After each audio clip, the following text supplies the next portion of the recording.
Welcome to the Double R Show, the podcast that features everything about North Lincoln County. The Double R Show, directed and produced by Paul Robertson and hosted by the voice of Lincoln City, Roger Robertson.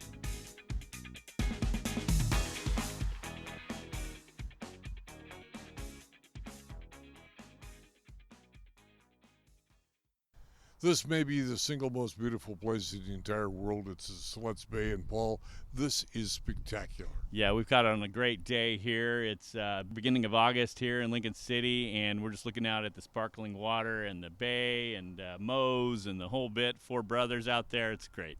Now, we're going to be talking about lots of activities and beauty of Siletz Bay.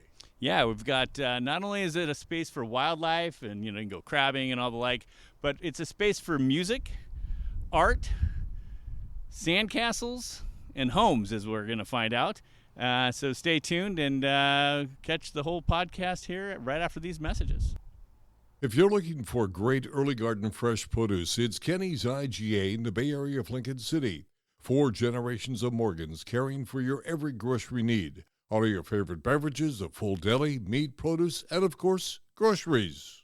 We may be young, but we are experienced. Hi, Adina Zeller here, and Zeller's restaurants are now a year old, but the experience in preparing and serving food goes way back generations. Zeller's Lincoln City and Rose Lodge. Come on in. Siletz Bay is not only beautiful, it's musical. And with us right now is Jane Secular. And Jane, you are what are the Siletz Bay Music Festival? Board president. Board president. Yeah. That's a lot of work this time of year. It is. It's work all year long, but particularly when the festival is beginning in 10 days. 10 days for the festival. And the festival, if you've never attended, shame on you. You don't want to miss what's upcoming. You really don't want to miss what's upcoming. We have an extraordinary program lined up for the festival this year. Tell me. Well, it's been a difficult year because we lost our artistic director Yes. at the end of the festival last year. And people wondered if we would be able to do this, if we would be able to have the festival. And we had that question ourselves. But our fabulous pianist, Mei Ting Sun, stepped up to become the artistic director of the festival this year, not actually stepping into Yaki's shoes, but certainly taking the position. And he's done an amazing job. It was an incredible balancing act for him, trying to follow Yaki's vision, but also to make the festival his own. So there was this great balance that he had to, a tight wire sort of that he had to walk between old classical favorites and exciting new music and longtime favorite musicians and some fresh, new and exciting faces. And he's managed to do all of that. And he and I work very closely together, and it's really been a joy. Now, the musicians come from literally all over the world. The musicians do come from all over the world. Mei Ting makes his home with his wife, who is also a pianist in the festival. They are in London at the London School. Sometimes he's in New York. And Michelle is from Amsterdam.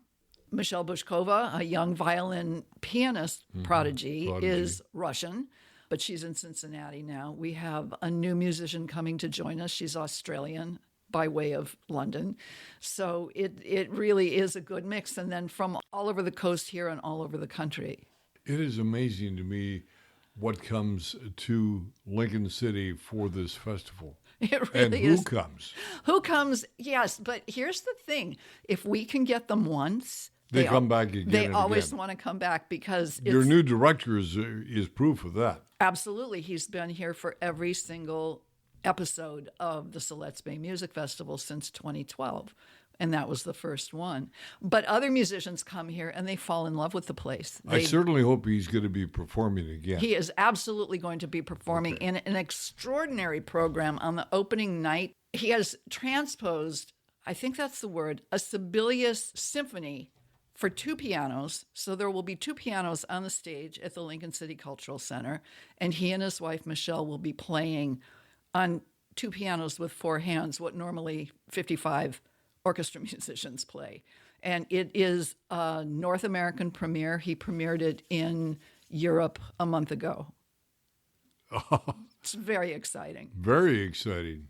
Are there still availability of tickets for that performance? There are still tickets available for all performances, but they're going quickly. And this is the time when traditionally ticket sales go up, we hope. So I would highly recommend that people log on to www.siletzbaymusic.org and get your tickets now. First concert is when? It is Friday, August 16th, 7:30 p.m., Lincoln City Cultural Center. Most of the performances will be at the Cultural Center, or will you be moving around town? Not most. Okay. We're all around town. We're in 5 different locations. Oh, very good. The first 5 or 6 are at the Cultural Center, and those are all chamber programs, including our very popular musical tapas on Sunday afternoon, the 18th, which features lovely appetizers and desserts and fabulous music. That is a program put together by our musicians, music that they want to play with each other. So it's a very casual, very fun atmosphere. There is the Monday night, we have Sights and Sounds concert, which includes 2 artists creating works while the musicians play. That's fun. Tuesday night at the Congregational Church is our free classical concert, and that is one of 2 tributes to Yaki Bergman, our late artistic director. The first is Friday opening night, and the second is that day. Wednesday night, we all go to Newport. Very And good. This is new. this is the last couple of years. Okay. We do a chamber concert in the Dorfler Theater at the Pacific Maritime Heritage Center on the bay. Okay. Oh, that's right. Yeah, in you that did go last year. beautiful theater, that forgot about that. beautiful Yep. theater. And then we moved to Chinook Winds for Thursday night, a very exciting jazz concert featuring music by Daniel Freiberg, who was here last year, and 16-time Grammy-winning clarinet saxophonist Paquito de Rivera. So if you are into jazz, if you're into Latin music, or if you just want to hear a master at work, this is a concert not to be Will missed. that be up at a convention center or in the showroom? It'll be upstairs in the event center. Okay. Okay. Yeah, it's one of the few places in town that can accommodate our orchestra, and they are very accommodating to us. We love going there. It is extraordinary, the entire event. Thank you. It really is. It truly is. I mean, and it fits this community. Well, and I'd like to say a word about that because we couldn't do it without the community. We call it the festival family. And people don't know how much the people of this town provide housing for 55 musicians for 10 days. Meals. Provide meals, lunch and dinner, provide after parties, drive them around, pick them up at PDX and bring them here and take them back, get them from where they're staying to rehearsals and back, and donate money, donate time, donate goods and services. It's incredible. It's just amazing what this community gives to us. So it's a joy to be able to give it back. And to throw your words back to you, the entire event is incredible. It is amazing. It is spectacular. Or as Yaki would say, it's fantastic. Bob's Beach Books in the Ocean Lake area of Lincoln City does in fact have what you'll want to read. I'm Diana Portwood, and if we happen to be out of a particular bestseller, in a day or 2, we'll have it back in the store waiting for you. Bob's Beach Books, so you can join the conversation. Wouldn't it be great to have all your insurance needs handled by one agency? This is Charlotte Lado with Farmers Insurance and the Insurance Store. Visit our office next to the Wildflower Grill in Lincoln City. Let us be your one stop for your personal, commercial, health, and Medicare insurance needs. Frank Boyden, the artist. You have been an artist in our area for a lot of years, Frank. What brought you here? Well, I grew up in the state, and during this, when we were kids, we would come down in Nesquin and stay there, and very often we'd come over to Salmon River and walk around, and the Gentrys were really nice, and my mother, knew them, and there was other people that were living in the area that we knew. And anyway, after graduate school, I had been teaching at the University of New Mexico, and I was trained as a painter and a printmaker and a draftsman and an art historian at Yale. And so I learned very quickly that university politics and me Didn't mix? It's like oil and water. It wasn't good, Not going to mix well. So anyway, we came out here after we left New Mexico, and we had our son Ian and whatnot. And anyway, I started to work here. I had kind of got seduced into working with clay when we were down in New Mexico, and I began to work with clay out here, as well as paint and draw and whatnot. And so anyway, we were living out at Cascade Head Ranch in the old Gentry house. Mike Lowell gave that to us, and we were working there. It took a long time to really kind of assess, where I was and how this environment began to affect me.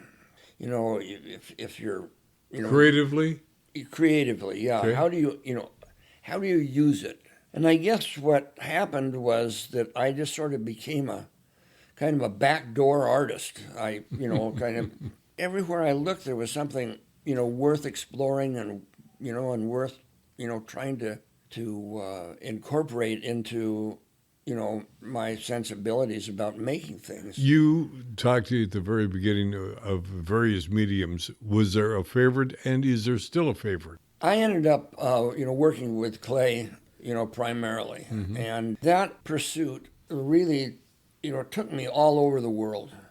I began to make pots, and I began to draw on them. I began drawing in the round, so I was actually telling stories on my pots. And, there weren't very many people doing that at that time. And so, I was asked to, to teach here, teach there. I taught, I don't know, 5-6 times in Australia and, and Thailand and all over Europe. And I did a lot of stuff with the Soviet Union early on. Really? Yeah.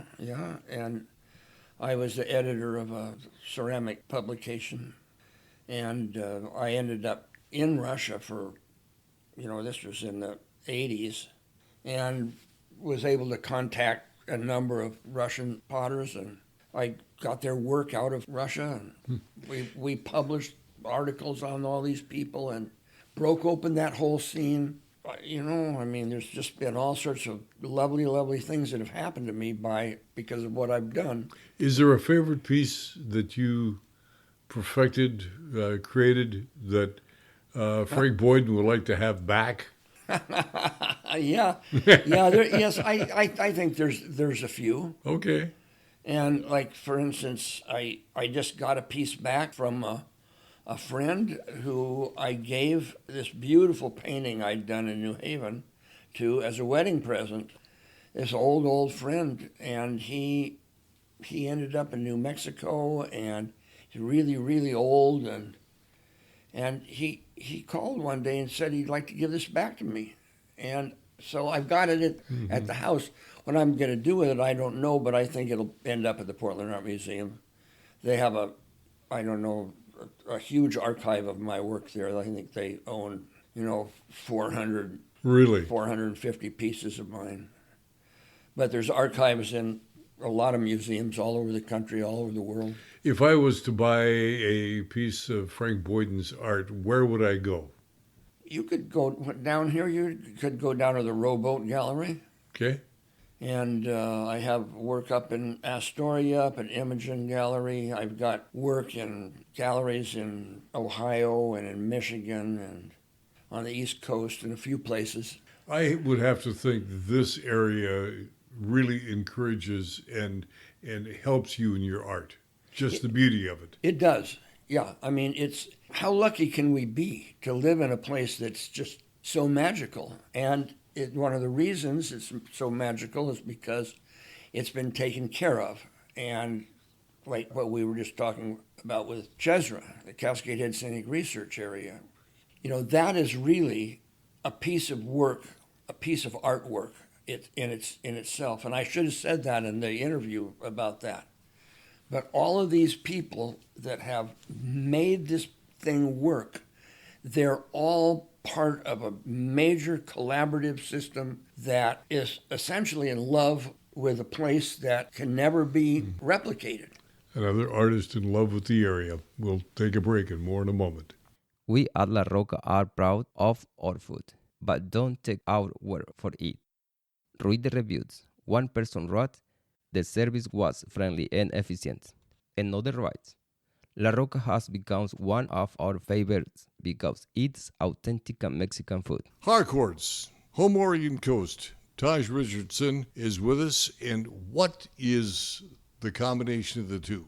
Harcourts is a franchise we decided to partner with when I opened my own real estate brokerage. So they do a lot of back-end help for us, kind of behind the scenes, as we help our local community here with their real estate needs, whether that's buying or selling. Home Oregon Coast, that was a brand I started probably about 6 or 7 years ago to distinguish myself as a little bit different than some of the other brokerages that work in Lincoln City area.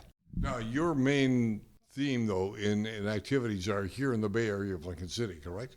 Correct. We have our office right on the corner of Highway 101 and 51st Street, and I couldn't think of a better place to be here right on the corner. It's the first office people see when they're coming into town from the south, and it's the last office they see as they're heading south out of town. And on these beautiful days like today, I get to take a little bit of a walk down to the end of 51st Street, and while I'm on my phone talking with people, I get to enjoy a nice little walk. You have some magnificent properties on the market at this point in time. We do, yeah. Probably the thing we're most excited about is a brand new condo development right here in the Taft neighborhood. We've been working with these developers for the last couple of years, and we just finished the build out on those earlier this year. We've sold 8 of 12 so far, so we do have 4 still for sale. And what kind of a market are we talking about? Who buys these units? It is a mix of people that buy these units. We've sold them to owner-occupants, so they moved in and they're living there full-time. And then a combination of people who are using them as second homes and homes that they'll rent when they're not using them themselves. So it's a good mix of people, which I think is perfect for the eclectic neighborhood that the west side of Taft can be. Tell me about the neighborhood. You've got some statistics that point to that as well. I do, yeah. So we were looking at the difference between the real estate statistics for the neighborhoods around Siletz Bay and Taft, and then how does that compare to Lincoln City? And in my analysis of that, very similar comparison. The average sold price for homes in the Bay Area is around $465,000. We have 37 homes for sale right now, and in the last year, 61 have sold. That's a good statistic for me to know that it's a very popular part of Lincoln City, very desirable. And what makes it desirable? I think a big part of it is the most walkable part of Lincoln City. You've got the Bay, which I consistently hear people talk about how they love the Bay because it's so family friendly. Safer than being on the beach if you have little kids, and also quite a bit warmer when the wind picks up in the afternoons. And how do we find you? I am in the office pretty much every single day here in the Taft area of Lincoln City. You can also find us through homeoregoncoast.com, and we're pretty much easy to find anywhere online. And the view from here is spectacular. I can't stop looking out the window and at the bay every single day I'm in this office. Northwest Septic Service is your one-stop shop for all your septic needs. Northwest Septic Service offers pumping, maintenance, repair, and inspections with one call, 541-994-6977. Buying or selling a home? Northwest Septic Service can inspect your sewer line or an entire septic system. Old or failing septic system? Northwest Septic Service can rejuvenate most drain fields, saving you thousands of dollars. 541-994-6977. Serving Lincoln, Tillamook, and Yamhill counties, Northwest Septic Service. 45 years later, still going strong. It is the Sandcastle Building Contest in the Bay Area of Lincoln City. Moe's Restaurants is in charge of the event now. Frank Stutzman's here, manager of Moe's Lincoln City. 45 years, Frank. It's been an awesome run. I mean, Moe's hasn't been part of it for that long, but 45 years as any event is just a spectacular thing to build our community. Now, you get people from all over the state, all over the Pacific Northwest, all over. Absolutely. I mean, actually, I just saw a report that the promotions had 1,800 people said they were coming this year. I don't know if that's going to happen, but it would be fantastic. 1,800? 1,800. I was surprised, too. I had to relook at it. You better put on another pot of chowder. I'm going to have enough chowder going on. That's what we do. Now, you've got a lot of different categories that people can get into. It's not just sandcastles. No, it's we have community members that sponsor each of the 6 categories. They even pick what the events are. So I know there's a cruise ship that you got to build, and then we got a clam. So it's just not just regular sandcastles. How can people get into the event? You just show up. Registration is that day at 10 a.m. and you just come in. It's $5 donation that benefits Backpack for Kids, and then 10:30 to 12:30 we're going to start building. So 10:30, 12:30 is the building. The judging takes place then right afterwards? Right after. At 12:30 we'll have our volunteer judges, and 1 o'clock we'll have it all announced, and the winners will be given. And the winners receive what? They receive a lot of pride, and then they $100 cash is what they get. So, and that's also, it's just sponsored through the community members. So it's really a huge community event for us. Now, each person that participates gets a specific size area? Yeah, so we have different stakes, and it's just a specific pre-measured area. They can pick it out anywhere on the beach, but as they put their stakes and twine out, it will be just the regulation mark. What does the tide say this is going to be like? Well, the tide doesn't come in until about 5 p.m. that night, so we're going to be good. So the sandcastles will remain up for quite a period of time for people to come see afterwards then? We're hoping so. As long as people don't build too close to the waterfront, then they're going to be good. You get a lot of people come down and bring all sorts of shovels and rakes and water cans and the like, right? Absolutely. I mean, there are restrictions. You can't build any molds or anything like that, but you can definitely bring any other tools, use shells, twigs, anything you find on the beach, but there's no structurals that you can use to do your sandcastle. And then can it be of a certain age, or do they got to be a certain age, or what's the scale there? Anyone can do it. A lot of families come down. I mean, I know my kids have been doing it for years, and since they were real little. So, yeah, it's just if you can build, you can play. And I like that. If you can build, you can play. This is all about playing, is it not? It is. It's 100% just to have fun, right? And it's just you get something if you win, but it's all about just coming out, having a good time, building some sandcastles, meeting people, and just being in the community. And throughout the course of the event, you've also got some entertainment going on there. Brett Lusich is normally here, right? Yeah, he's been doing it for 28 years, I think. And he's fantastic. He's going to be emceeing, playing music, throwing taffy, playing games, doing hula hoops. So it's always an exciting time when Brett's here. And how many people can participate? Is there a cap? There's no cap. So if there's room on the beach, we can definitely have you participate. I just love the event. It really is probably one of the most family, wholesome events that takes place. It is, and we're so blessed just to be part of it, being Moe's and kind of taking over just the planning and everything like that, and it's one of our best events. One of the things Moe's taking it over, you've got a lot of your staff that really get into this. Oh, man, they are all excited. They're ready to go. It's tough to schedule that day because everyone wants to be out there and be part of it, so we draw names out of a hat. Really? Literally? Literally, we draw names out of a hat to see who's going to do it. I just love it. And again, it's $5 entry fee. All goes to Backpack Food Program. And what else do they need to know? You just show up and ready to have a good time. That's kind of the whole thing. It's kind of the whole thing. It's everything you got, right? You want to come, you want to have a great time, you come down here to Siletz Bay, and we'll give you, the sand to do it. Okay, now, after the sandcastle contest, I'm going to be hungry. I want to come inside the Moe's. Is there going to be a big line? There's always a big line at Moe's. But we move it quick, so we'll feed everyone that wants to be fed, and we have chowder enough for everyone. And the menu has expanded since COVID, has it not? It has definitely expanded. We've gone back to about 90% of our menu. Some of the items we used to have aren't available anymore, but it's definitely, we're more looking like pre-COVID Moe's. I'm having to believe that you probably are one of the busiest restaurants in the immediate area. Well, I know we are the busiest restaurant in the immediate area, and so it's a good problem to have for us, but we love it. We love taking care of people and serving chowder. Now, employment-wise, are you fully staffed? We are 100% fully staffed, and it's been a good bounce back from COVID. And so, again, it's just another blessing that we can, have so much staff and be able to take care of them and invest in them, in their development. Okay, bottom line is, again, the operation is Sandcastle Building Contest gets underway Saturday. What time? 10 o'clock is registration. 10:30 we'll start building. And judging will be at 12:30. 1 o'clock, you'll know the winners.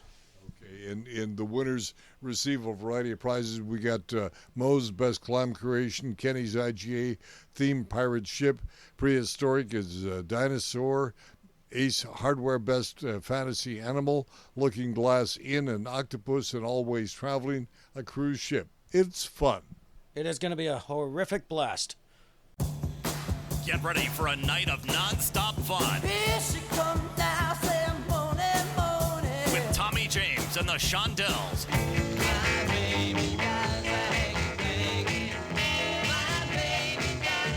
Saturday, August 24th, Chinook Winds Casino Resort. A lifetime of hits. All the million sellers. All the number ones. With the legendary Tommy James and the Shondells.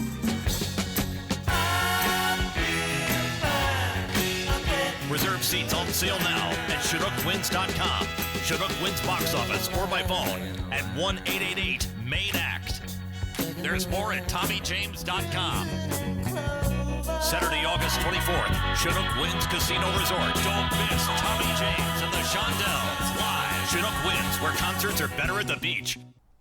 I love to get out of the office. This is one place to come in Lincoln City that you should not miss.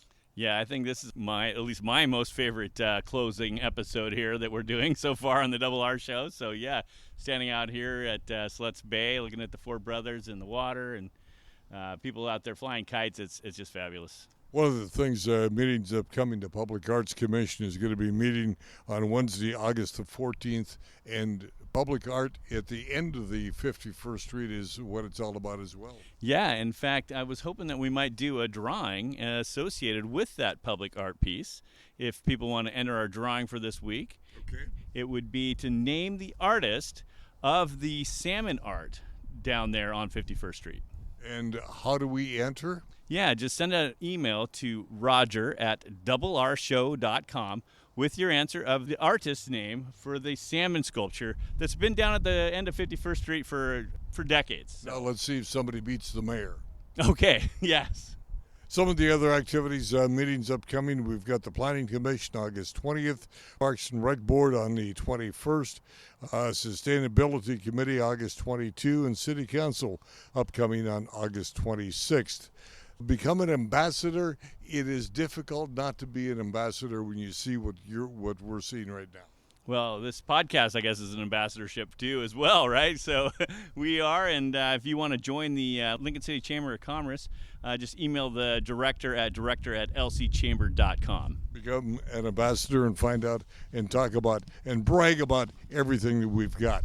Now, we also have upcoming the Lincoln City Police Department Citizens Academy starts on Tuesday, September 3rd. This gives you an opportunity to learn and appreciate what the Lincoln City PD goes through every day. Yeah, and it's an in-depth process, too. It's 13 weeks of classroom and some hands-on experience, so reach out to Tammy Williams there at twwilliams@lincolncity.org to register. Senior Fair coming up October 1 at Chinook Winds Casino Resort, 9 to 4. Booth space is still available. Call Always Traveling at 996-7474.